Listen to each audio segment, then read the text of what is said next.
साथियों नमस्कार, मैं हरिश्चंद्र बर्णवाल इस वीडियो में आप सभी का स्वागत करता हूं। दोस्तों, पाकिस्तान के बाद अब बारी है बांग्लादेश की और बांग्लादेश में अंतरिम सरकार के प्रमुख मोहम्मद यूनुस की। अब कहने को तो ये सब कुछ है वहां पर, लेकिन लोकतांत्रिक तरीके से नहीं है। इन्होंने लोकतांत्रिक तरीके से चुनी हुई सरकार को, शेख हसीना की सरकार को हटा करके गद्दी संभाली है। ये पूरी तरह से दोस्तों अलोकतांत्रिक तरीके से सत्ता पर कब्जा करके बैठे हैं। भारत को इससे कोई दिक्कत नहीं है। भाई, दूसरे देश में क्या होता है, हम अपने आप को संभालें या उसको संभालें। लेकिन मोहम्मद यूनुस भारत पाकिस्तान युद्ध में मजे ले रहे थे दोस्तों। मोदी जी से भिड़ने चले थे और लगातार कभी चीन जाकर कभी पाकिस्तान को लेकर लगातार भारत को आंखें दिखाने की कोशिश कर रहे थे। और देखिए, अभी तो समझिए जो भारत सरकार ने, भारतीय सेना ने पाकिस्तान पर कार्रवाई की दोस्तों, अभी तो कितने समय हुए, ज्यादा तो समय भी नहीं हुआ भाई, 2-3 हफ्ते भी नहीं हुए।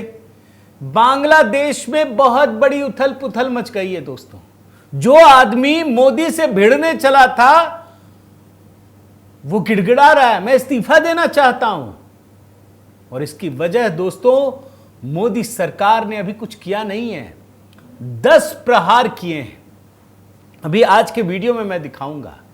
और ये प्रहार मैं बहुत बड़ा प्रहार भी नहीं मानता, लेकिन बांग्लादेश की स्थिति इतनी खराब हो गई है, गृह युद्ध की स्थिति हो गई है कि बांग्लादेश का ये जो डिक्टेटर है, नोबेल पुरस्कार मिला है इनको शांति के लिए। इस आदमी ने ये कहा है कि मुझे छोड़ना है, मैं छोड़ना चाहता हूं। आखिर वो कौन सी वजह है दोस्तों, यही डिकोड करना चाहता हूं। और मैं आपको ये भी बता दूं दोस्तों कि देखिए, भारत पाकिस्तान के समय कई देशों ने इसका गलत फायदा उठाने की कोशिश की है। उसको अब समय आ गया है कि मोदी सरकार उसे एक एक करके देख रही है और उसका असर क्या पड़ रहा है ये समझना भी बड़ा जरूरी है। और बांग्लादेश बिल्कुल पड़ोसी देश है जिसे वास्तव में एहसानमंद होना चाहिए, वही एहसान फरामोश हो गया है कुछ कट्टरपंथी ताकतों की वजह से। तो आज इसी को डिकोड करूंगा दोस्तों, और आपसे निवेदन करता हूं कि आप कमेंट के साथ जरूर जुड़िएगा। आज की कहानी बड़ी महत्वपूर्ण है। और साथ ही दोस्तों, HB पोएट्री, उस पर आज एक नई कविता दोस्तों अपलोड की है, उसे जरूर देखिएगा। और साथ ही एक काव्य प्रतियोगिता भी कर रहा हूं दोस्तों। ये जो काव्य प्रतियोगिता, इसमें जरूर शामिल हुए। कैश प्राइज का भी प्रावधान रखा है। ऑपरेशन सिंदूर को लेकर आप अपनी कविता भेज सकते हैं। आप देखिएगा, मैंने इसमें एक फॉर्म है, वो फॉर्म भरकर भेजना है। हमारी टीम आपसे संपर्क करेगी और ऑडियो भेजें या वीडियो भेजें, जैसे भी भेज सकते हैं भेजिए। कुछ ना हो तो मोबाइल में रिकॉर्ड करके भेज दीजिए, वो वीडियो भी हो सकता है। उसको हम लगाएंगे और उसी के ज़रिए ये तय करेंगे, देश के लोग ही तय करेंगे कि कौन सी कविता सबसे अच्छी है और उनको प्राइज़ दिया जाएगा। फर्स्ट प्राइज़ दोस्तों हमने 25,000 रुपये का रखा है। तो इसमें जुड़िए और अपनी भागीदारी निभाइए। और साथ ही दोस्तों, कल सुबह हनुमान चालीसा, शनिवार का दिन है, HB मेलोडी पर अपलोड करूंगा मेरी ही आवाज़ में एक नया वीडियो, तो देखिएगा उसे। आइए, सबसे पहले मैं दोस्तों भारत ने क्या प्रहार किया है उससे पहले जो बड़ी खबर है वो दिखा देता हूं। ये देखिए, पद से हट जाऊंगा अगर, क्यों भड़के मोहम्मद यूनुस, दे दी इस्तीफे की धमकी। सारा गुरूर ही उतर गया। ये आदमी चीन जाकर के बड़ी बड़ी बातें, मतलब डींगे हाँक रहा था ये कि भारत में ये कर दूंगा वो कर दूंगा। अभी तो कुछ ही दिन में नहीं हुए, देखिए ना, बोल रहा पद से हट जाऊंगा।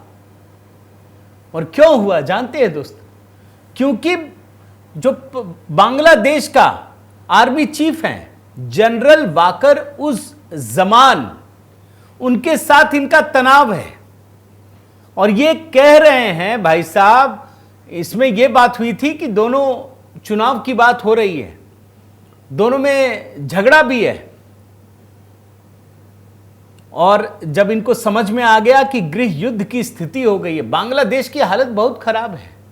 अब जैसे पाकिस्तान में क्या किया आर्मी चीफ ने, वो समझ गया कि अब हमारा समय खत्म हो गया है, तो उसने पहलगाम जैसे हादसे कराए, लड़ाई झगड़ा कराया, कट्टरपंथियों को सामने किया, फील्ड मार्शल की उपाधि ले ली। यही काम मोहम्मद यूनुस कर रहा है दोस्तों। और आज स्थिति इतनी हो गई कि इसे बोलना पड़ रहा है कि मैं इस्तीफा देना चाहता हूं अगर लोगों ने मेरा साथ नहीं दिया। अरे भाई, तुम्हारा साथ किसी ने नहीं दिया। तुमने अलोकतांत्रिक तरीके से एक लोकतांत्रिक द्वारा चुनी हुई सरकार को गिराने का काम किया है, यही सच है। अब भारत ने क्या क्या किया है यह मैं आपको एक एक करके बताऊंगा दोस्तों, लेकिन एक बात जानना जरूरी है कि बांग्लादेश में जो सेना प्रमुख है दोस्तों, वाकर उस जमान, अगर इनकी नीयत खराब नहीं है, यह बात आप समझ लीजिए। अगर इनकी नीयत खराब होती ना, तो जिस समय शेख हसीना को हटाया गया उसी समय यह व्यक्ति मिलिट्री रूल कर देता है, जैसे पाकिस्तान में होता है।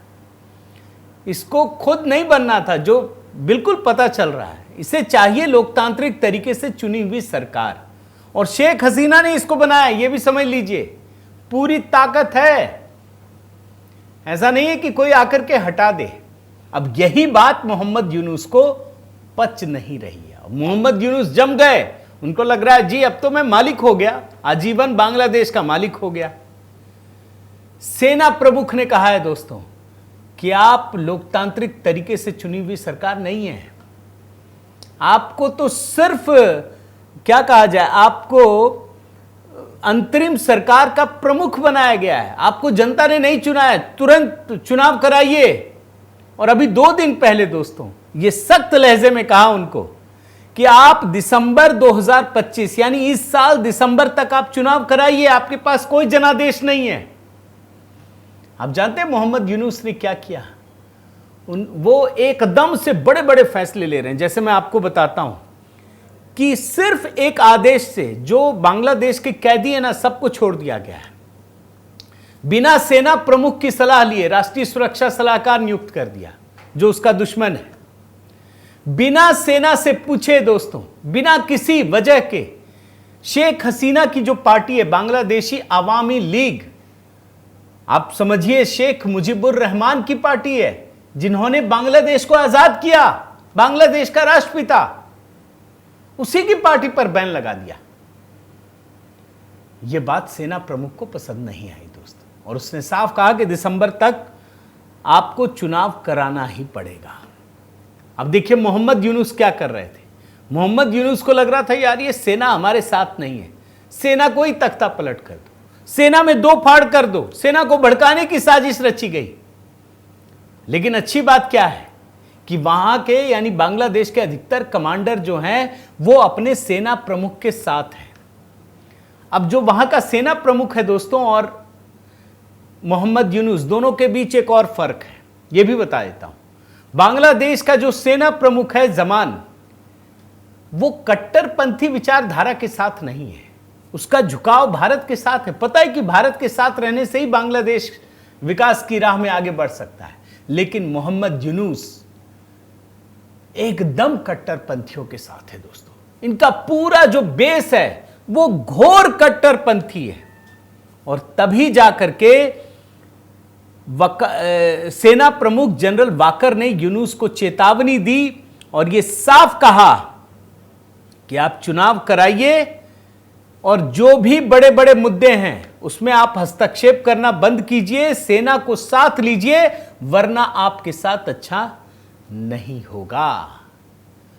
तब जाकर के ये परिस्थिति पैदा हुई है। अब देखिए भारत की भूमिका क्यों बहुत बड़ी हो गई दोस्तों, मैं आपको वो भी बता देता हूं। जब बांग्लादेश के सेना प्रमुख को हटाने की साजिश रची गई ना, ये मोहम्मद यूनुस कर रहे थे ना, और उसमें पाकिस्तान का जो ISI है जिसके अधिकारी बांग्लादेश में घुसे हुए थे, भारत को पता चल गया और भारत ने तुरंत वहां के सेना प्रमुख को, बांग्लादेश के सेना प्रमुख को इसकी जानकारी दे दी कि भैया तेरी कुर्सी खतरे में है, ये तुमको भी हटाना चाहते हैं। और जैसे ही वहां के सेना प्रमुख को पता चला, तुरंत उन्होंने इस विद्रोह को दबाने का काम किया। यानी भारत ने बांग्लादेश की सेना की एक बहुत बड़ी मदद की है, जो चाहता है कि बांग्लादेश में लोकतंत्र की स्थापना हो। तो ये तो सबसे बड़ी दो चीजें हो गई दोस्तों। अब आपको मैं एक एक करके भारत सरकार की कार्रवाई बता देता हूं और संक्षिप्त में बताऊंगा, ज्यादा नहीं लूंगा, ताकि आपको पता चले कि कितना गहरा असर पड़ा है भारत ने जो कदम उठाए हैं। अब जैसे आप देखिए, भारत ने ट्रांसशिपमेंट बंद कर दिया। अब ये सुविधा क्या थी कि बांग्लादेश जो सामान दूसरे देशों तक पहुंचाता था, उसमें भारत ने कहा कि ठीक है, हमारे रिसोर्सेस का इस्तेमाल कर लो। अब इसका बयान आ गया था। अब जानते हैं, ये उछल उछल के बोल रहा था कि देखो, भारत में अगर नॉर्थ ईस्ट है ना, तो वहां तक सामान पहुंचाने के लिए इनको बांग्लादेश की जरूरत पड़ेगी। भारत ने कहा अच्छा ठीक है बेटा, अब तुम्हारा जो ट्रांसशिपमेंट की सुविधा हमने दी है वो हम बंद कर देते हैं। जानते हैं दोस्तों, बांग्लादेश की इससे कमर टूट गई। जो सामान ये दूसरे देशों को बहुत ही सस्ते में भेज देता था, अब वो बहुत महंगी हो गई। इससे बांग्लादेश की अर्थव्यवस्था पर बड़ा असर पड़ा है। और इसके आगे क्या किया भारत सरकार ने, वो भी बता देता हूं। बांग्लादेश से होने वाले आयात पर प्रतिबंध लगा दिया और ये सीधे सीधे बांग्लादेश को $700 मिलियन का नुकसान हो रहा है। पूरे कपड़े उद्योग में बांग्लादेश के हाहाकार मच गया। भारत के कारोबारियों को इससे फायदा मिलेगा। आप सोचिए, बांग्लादेश में हजारों लोगों की नौकरियां खतरे में पड़ गई है। और ये जो बांग्लादेश से सामान आते थे ना दोस्तों, ये नॉर्थ ईस्ट यानी असम, मेघालय, त्रिपुरा, मिजोरम, पश्चिम बंगाल के land custom stations, integrated check post, Petrapole Paschim Bengal, Sutarkandi Assam, Dawki Meghalaya जैसे लैंड पोर्ट्स के माध्यम से प्रवेश करते थे। अब वहां चेकिंग लगा दी गई है कि बांग्लादेश का अगर कपड़ा है बंद। सारी चीजों पर एकदम से पहरा लगा दिया गया है। $770 मिलियन का नुकसान है। और जब आप जानते हैं कि अगर बांग्लादेश के कपड़ों पर रोक लगेगी तो भारत का जो कपड़ा मार्केट है उसको फायदा होगा दोस्तों। तो ये एक और फायदा हो रहा है। अगला कदम भी देख लीजिए, बांग्लादेश ने अब एक नए रास्ते पर काम करना शुरू कर दिया। भारत ने, माफ कीजिएगा, बांग्लादेश के जब मोहम्मद यूनुस ने कहा कि भारत को नॉर्थ ईस्ट तक पहुंचने के लिए पश्चिम बंगाल से हमारे रास्ते का इस्तेमाल करना पड़ता है। आप जानते हैं दोस्तों, भारत ने बांग्लादेश को हटा करके, स्किप करके एक नए रास्ते पर काम करना शुरू किया, वो भी समुद्र के रास्ते। और ये रास्ता कैसा है मैं आपको बता देता हूं कि ये रास्ता नॉर्थ ईस्ट को सीधे कोलकाता से जोड़ेगा, समुद्र के रास्ते। और उसमें म्यांमार एक बहुत बड़ा सहयोगी बनने जा रहा है। अब आप सोचिए किसको नुकसान हुआ, बांग्लादेश को हुआ ना, कि अगर समुद्र के रास्ते पश्चिम बंगाल से हम नॉर्थ ईस्ट की ओर जुड़ रहे हैं तो रास्ते में म्यांमार की मदद ली जाएगी, बांग्लादेश की मदद नहीं ली जाएगी। तो ये एक बहुत बड़ा झटका है दोस्तों। एक और झटका देखिए, भारत ने बांग्लादेश के लिए डीजल पाइपलाइन का काम रोक दिया है। बड़ा बांग्लादेश का ये मोहम्मद यूनुस उछल रहा था, इसको लग रहा था भारत क्या है, भारत कोई युद्ध नहीं कर रहा दोस्तों बांग्लादेश के साथ, जरूरत भी नहीं है। लेकिन ये जो छोटी छोटी चीजें हैं ना, ये India Bangladesh friendship diesel pipeline थी।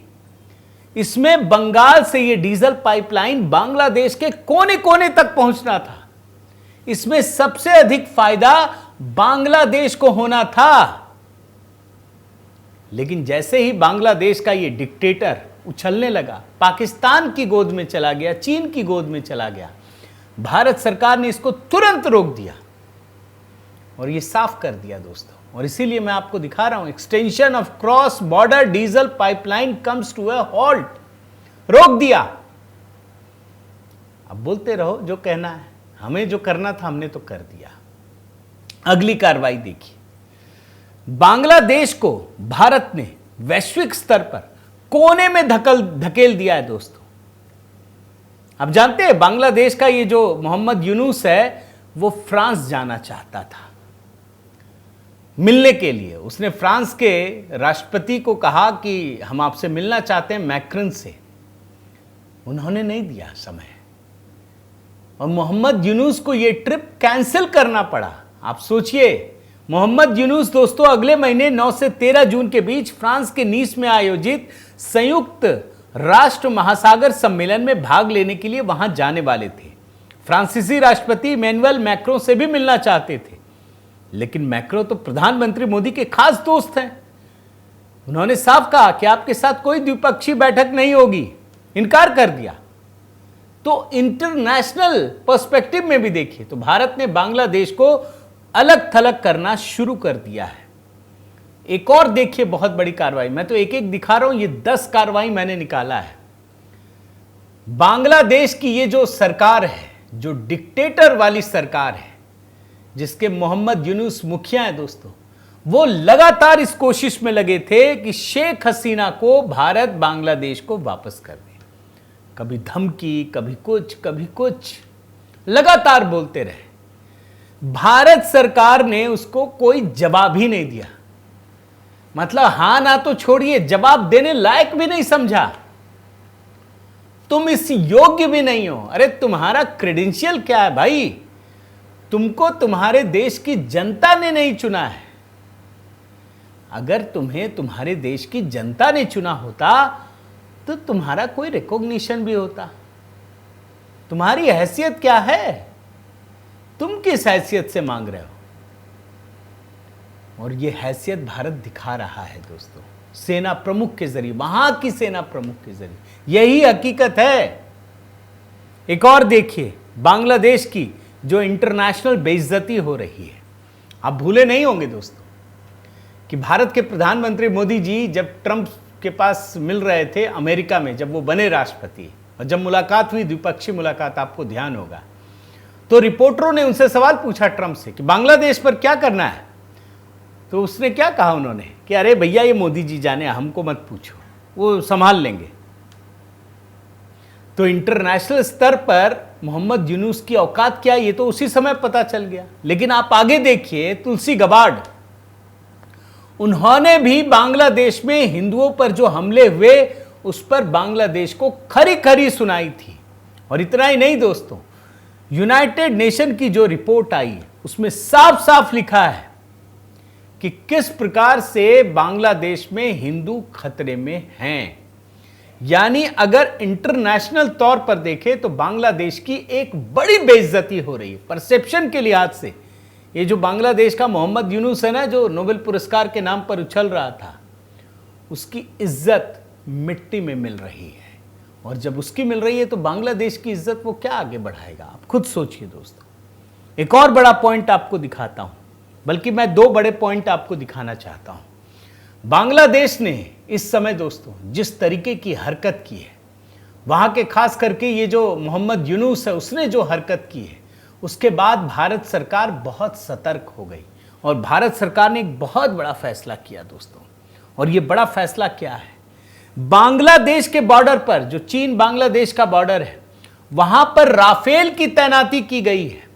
और साथ ही साथ सुदर्शन चक्र S-400, हालांकि बांग्लादेश कहीं नहीं है, लेकिन जिस चीन के बल पे वो उछल रहा है, इसलिए भारत सरकार को वहां पर राफेल की तैनाती करनी पड़ी, S-400 लगाना पड़ा। और इतना ही नहीं दोस्तों, भारत पाकिस्तान युद्ध जब सीज फायर हुआ उसके पहले भारत सरकार ने यह तय कर लिया कि अगर भारत के खिलाफ कोई भी आतंकवादी घटना होती है तो भारत सरकार इसको युद्ध मानेगी और युद्ध की तरह लेगी और युद्ध लड़ेगी, सीधे हमला करेगी। ये युद्ध है हमारे लिए। तो इसका भी झटका बांग्लादेश को है। और एक आखिरी झटका भी आपको बता देता हूं।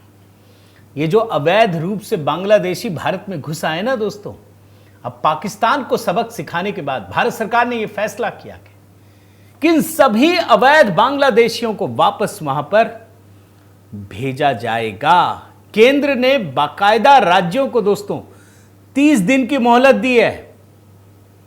आप इस रिपोर्ट को देख लीजिए। 30 दिनों के अंदर सारी चीजें, ये इसलिए बता रहा हूं ना दोस्तों कि ये लगातार ये चीजें आ रही हैं। जिसमें ये सरकार कोशिश कर रही है कि लगातार बांग्लादेशी जो भी अवैध घुसपैठिए हैं उन सबको पहचाना जाए, उन सबको यहां से बाहर किया जाए।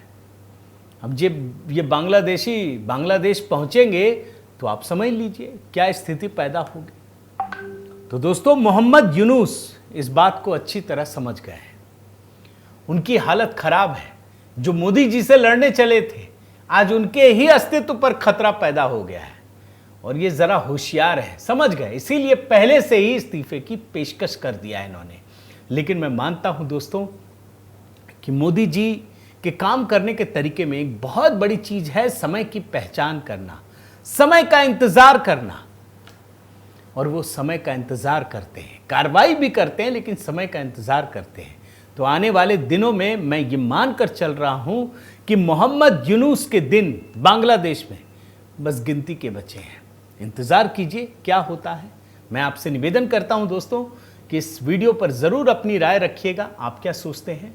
साथ ही आपसे निवेदन करता हूं कि अगर आपने चैनल सब्सक्राइब नहीं किया है तो ज़रूर कीजिए, लाइक कीजिए, कमेंट कीजिए, बेल आइकन दबाइए। और हाँ दोस्तों, HB मेलोडी कल एक नया गीत आपके सामने रखूंगा, हनुमान चालीसा। तो बने रहिए, जुड़े रहिए। बहुत बहुत धन्यवाद। जय सिया राम।